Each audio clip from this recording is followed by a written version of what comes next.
Good evening and welcome back to NMN, Namandria's #1 news station, where we bring you ongoing coverage of the growing city of Eneida Bay, a vibrant metropolis built on transit-oriented development, clean energy, and deep city detailing. In our last segment, we welcomed Eneida Bay's 5th mayor, Betty Wallace, and watched the construction of the city's first ever welfare office in downtown Crossings, one of her first major steps toward reducing the city's deficit and boosting the citizens' wealth. We also witnessed a major construction push in downtown Crossings as a wave of mixed-use office and residential spaces officially opened to the public, welcoming both new residents and aspiring business owners into the heart of the city. Despite a major increase in potential tax revenue, the city's financial situation has only worsened, raising concerns about Mayor Betty Wallace's ability to deliver on her promise of fiscal recovery. Tonight, we'll see her take decisive action, beginning with the construction of a second welfare office along the border of Fox Ridge and Oliver Glen, followed by new development breaking ground around the Oliver Glen Transit Hub. But first, we go one-on-one with Mayor Wallace as she takes a hard look at the city's service spending and begins adjusting the budget in a bold effort to combat the growing deficit. Right here, right now, on NMN, Namandria's #1 news station.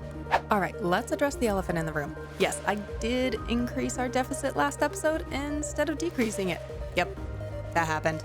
And I only slightly regret it. But here's what I have found. Parking lots and garages? Yeah, they're budget killers, even when you max out the parking fees. So today, we're turning things around.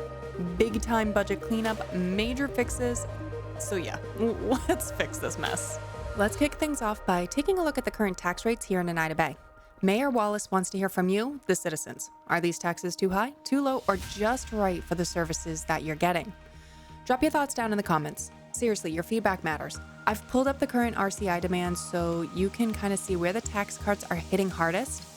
These rates were set almost a year ago, back when Eneida Bay was just getting started, and well, it might be time to rethink how we have the percentages laid out. While you're typing out your thoughts in the comments, let's take a closer look at our city services. Now, I do want to scale some of these back a bit, though I'll admit I'm hesitant. Why? Because I'm a little worried about breaking something in the game. That said, aside from the occasional death wave, which, let's be honest, that's a City Skylines classic, we haven't actually hit too many major issues in Eneida Bay. Well, except for the budget. But hey, this is technically an unlimited money game.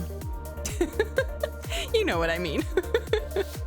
So here's the plan. We'll go through each service one by one, check the actual usage in the info panel, and only then decide if it's safe to dial it back. So let's do this together and see where we can make some smart cuts without chaos. And honestly, there was something in here that had caught my attention nearly right away. It's under our service upkeeps. I can click on that. There we go. Oh, maybe it's not. It's on our service trades. There we go. We're importing services, which makes zero sense to me. So yeah, let's look at this a bit here. We are allegedly importing police, healthcare, death care, fire and rescue, and garbage management. And if we come over here, let's start with our police coverage. Where is that? Right here. We have so much capacity. Okay, well, we don't have any prison availability. Maybe that's it. But it seems like everything is good here. And then if I switch us over to our hospitals, if you recall, Laura Foley was mayor for a couple of terms, I think 2 terms. So we have so much healthcare capacity and not really that many sick or injured. Our crematorium's a little rough. And our cemeteries, well, cemetery I feel is always going to be bad because eventually it just fills and it just stays there. There's no renewability in a cemetery. But yeah, same thoughts on that. I don't understand how we're importing items. And I'm almost kind of curious if that is a part of a patch that came out maybe a year ago at this point, that was just basically trying to band-aid, I guess, for lack of better words, some issues in the game that they're trying to still iron out. So I want to decrease these, but to me, it makes no sense to decrease it if it's telling us we're good in our info management screen, but then telling us that we're not doing good in our services. So full disclaimer, I'm gonna leave some of that to the side But things like our roads, we get 211K in fees. So that's probably actually our parking. So let's come over here. 211 was our number. Our parking income's actually more like 280. I mean, I'm charging $50, 50 euro, 50 whatever. Simoleons. I don't know. And parking's expensive in Oneida Bay, guys. It was in Pine Harbor County too. There's a trend there. So if we decrease this to maybe like 75, it really doesn't make too much of a difference. But it did decrease our fees, which makes no sense. Or is that just timing? Ugh. Unsure. We'll leave that at 100 for now. Electricity, on the other hand, we could play a lot with this one.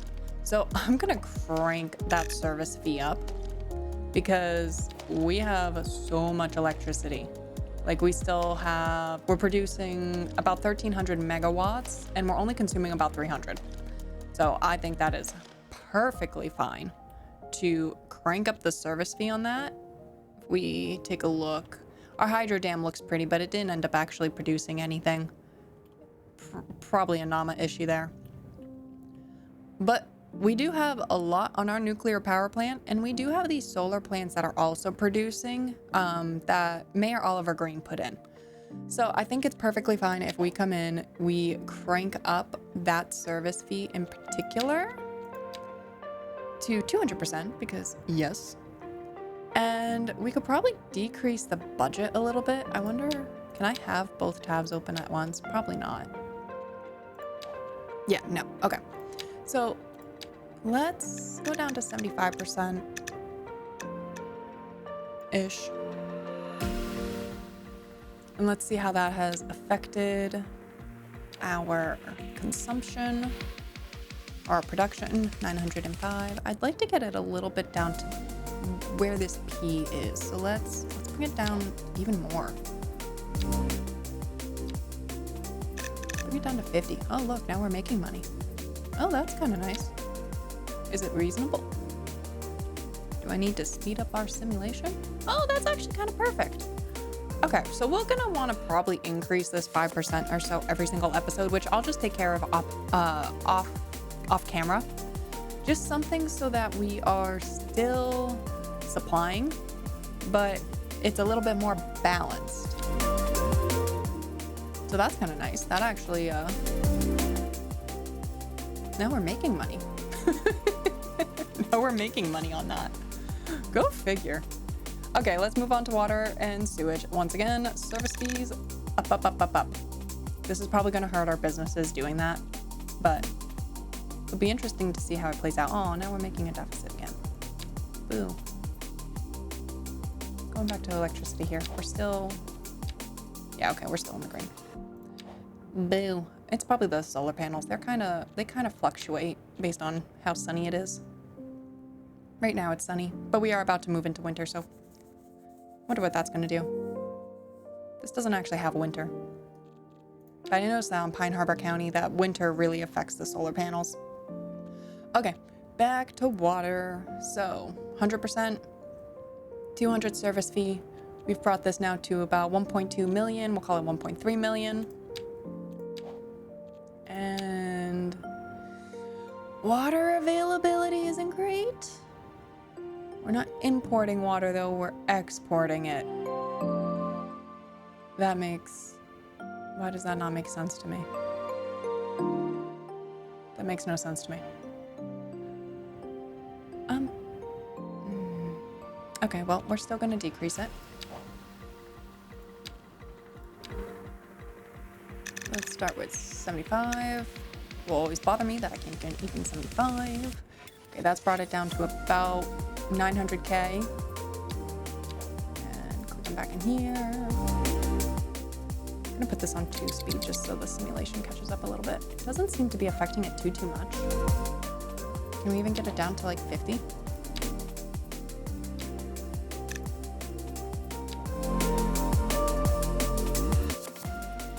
Ooh, 50 is bad. Bad 50. Okay. So that's gonna go back up to 75.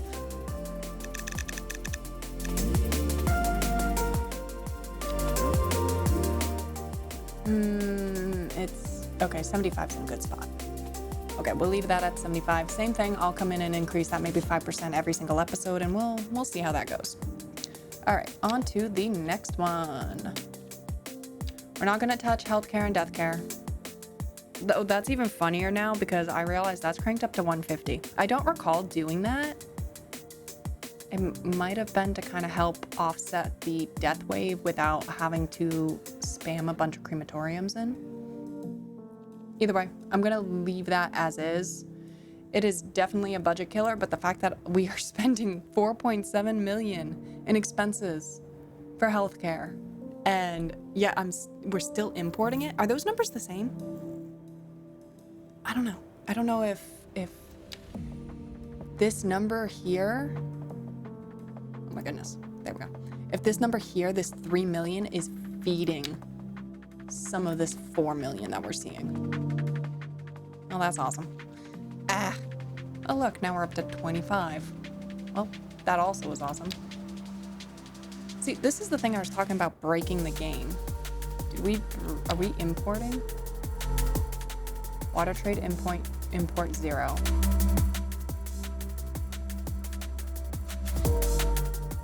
Yeah, okay, so why not? Don't know why that tanks so darn hard. That stinks. Is it in our electricity? Is that what it is?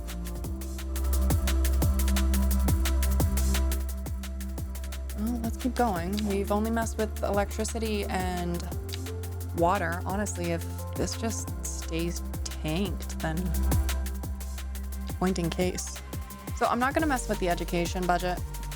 It only affects... So the service budget affects service building efficiency. Efficiency affects the graduation chance of students. Officially also affects the citywide effects of the technical university, medical university, radio telescope, geological research center, and the Large Hadron Collider. Don't know how to say that, I'm sorry. So we do have a geological research and we do have a medical university. Well, we'll start with the geological. Where is that? Right here. Yeah, it really just does ore and oil deposits and a graduation chance. Does the medical university play a bigger role that I'm not realizing? Not really. Yeah, I don't really see the point in increasing or decreasing that right now. We'll leave it just as is. Fire and rescue and police we're not going to touch because, again, we're importing for some reason and I don't get why. Transportation. So transportation is actually going to be an interesting one. The service budget affects the building efficiency, and that efficiency affects how many public transportation vehicles are currently in use. I want to leave our current usage at the same spot, but there's an opportunity here to increase the cost of riding. So let's take Cyclops Head here. One bus ride is costing only $1. So if we actually have, there it is. We have 117,000 people riding our transit every day. Well, actually, we're going to call it maybe 115 because I don't think we actually get any money on the taxis. And they're just here. I want them to go away. So I want to basically increase all of our transit by $1 and just kind of see how that plays a role. So, oh my goodness, that's even worse. What is going on? It's a service upkeep thing. It's huge. Okay, we're gonna come back to transportation, but we're gonna put this all at 100 because something in this, it's making it worse, which makes no sense to me.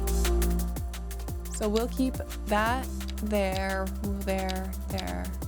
What we're gonna do instead, this we could probably actually bring down quite a lot because we have so many darn parks, but I'm getting ahead of myself. Back to transportation. We are gonna raise our transportation cost on all of our lines by $1 and just kind of see where it goes.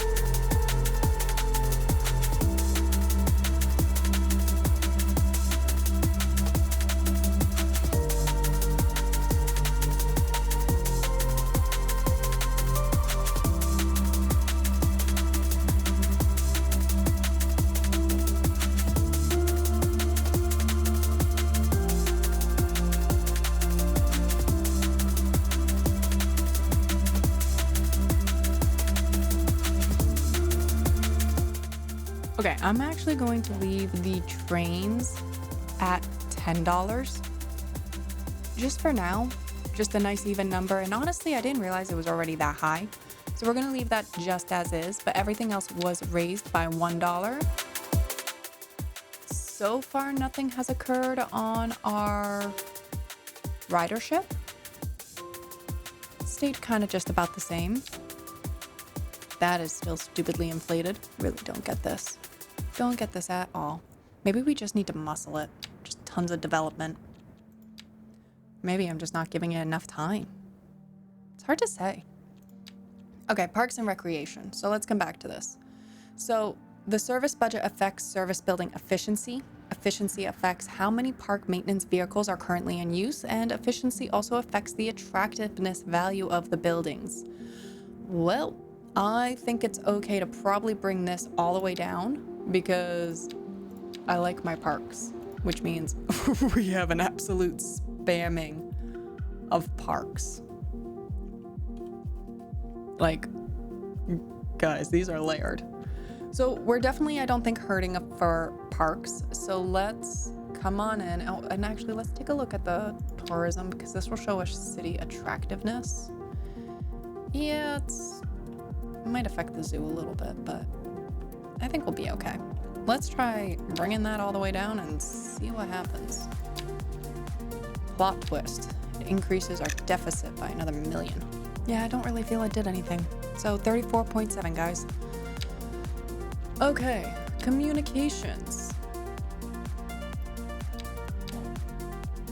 So we have post, which I'm not even going to dig into because I'm pretty certain we know that this currently has a bad bug in it right now. So yeah, we're gonna wait to see what happens with that one. But telecom, pretty green over here, semi-green over here. It's like that mustard yellow color. And our communications, we're spending 1.6 million on it. And this efficiency affects the range and capacity of networks and how many post vans and trucks are currently in use. It also affects the citywide effects of the satellite uplink. So if I just bring that down to 0, what happens to this orange in the background?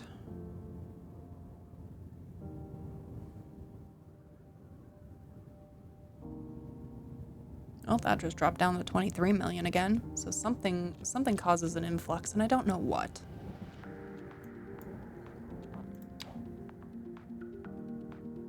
But I think we're... Oh, there it goes. Okay, down to 50% might be a little too aggressive. Let's put it at 75.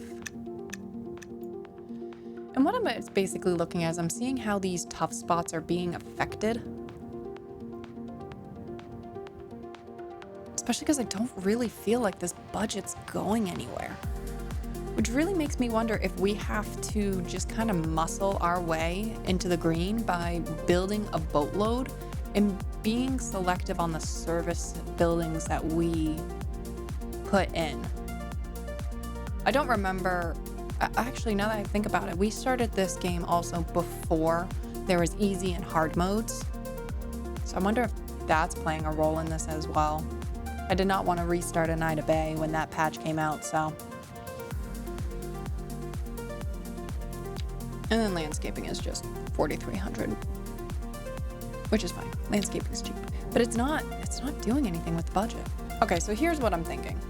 I'm thinking let's leave this all at 100%.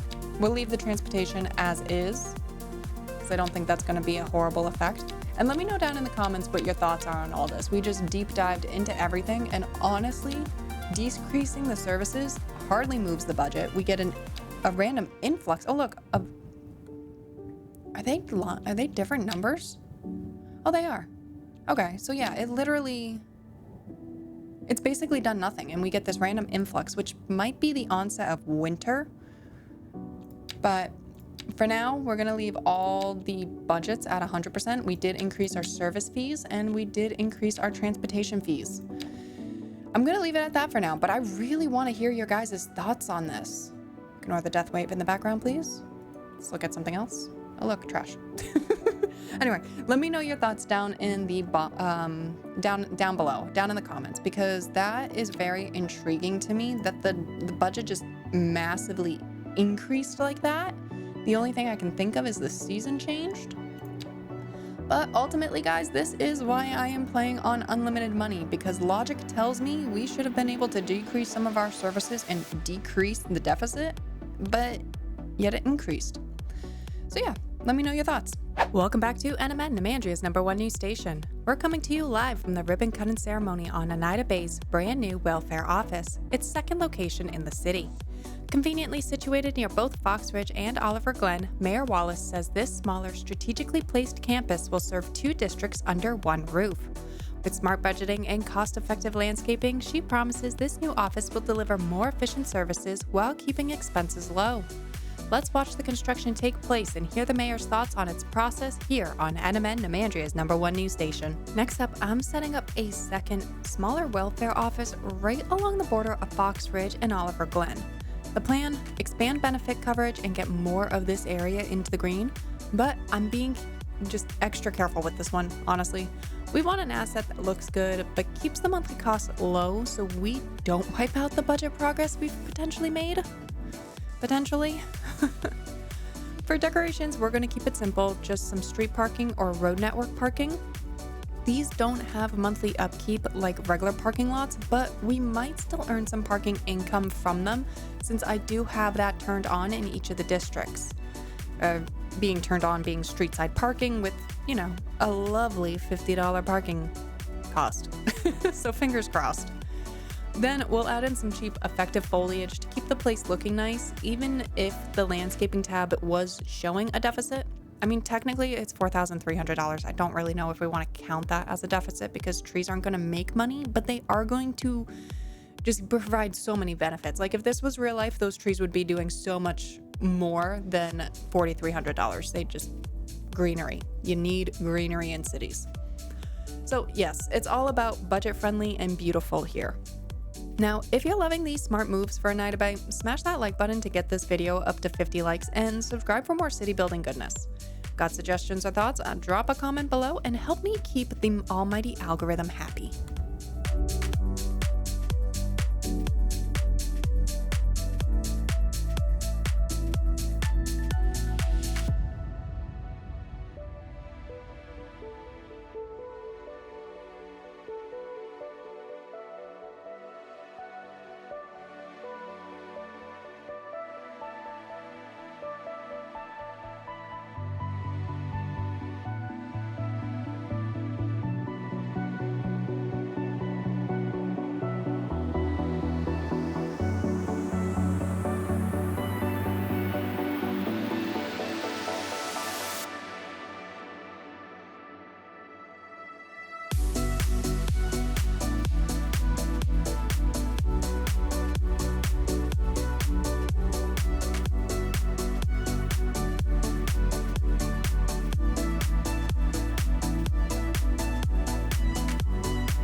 Welcome back to NMN, Namandria's #1 news station. Tonight's final story, Oliver Glen is cleared to start building new homes and businesses near the Blue Subway line.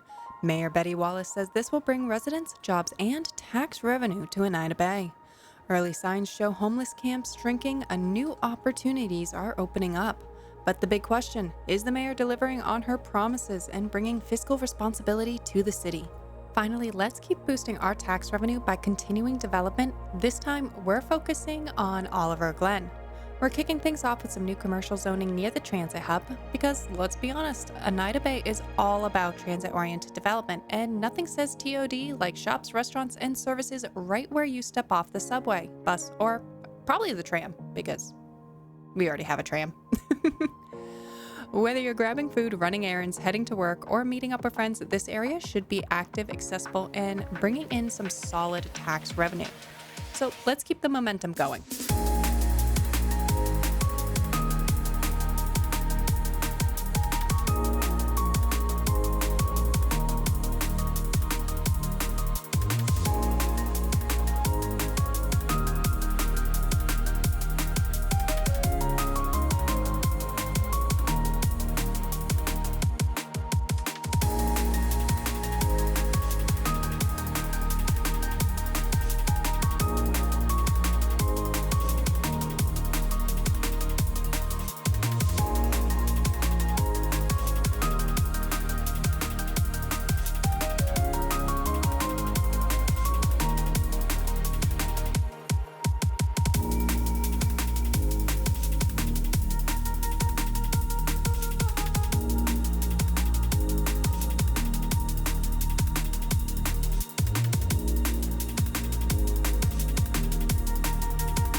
All right, let's get some residential in here. I'm going to try to not go overboard. And yes, try is the key word here. I want to bring in some medium-rise residential near the subway station to really capture that transit-oriented development vibe. But since I also want to keep the area feeling low-rise overall, we're going to explore a mix of low-rise, medium-density housing, and some mixed-use buildings to try to strike the right balance. The plan is to create a small handful of development blocks, nothing massive, just enough to boost our tax revenue with some new residents, satisfy a bit of that housing demand, and most importantly, add some variety to Oliver Glen. We don't want this build turning into just low-res housing or just commercial, so let's call it what it is, development diversity.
Alrighty, everyone, I think that just about wraps up today's episode. So if you enjoyed today's episode, please hit that like button, subscribe, and leave a comment to appease the almighty algorithm.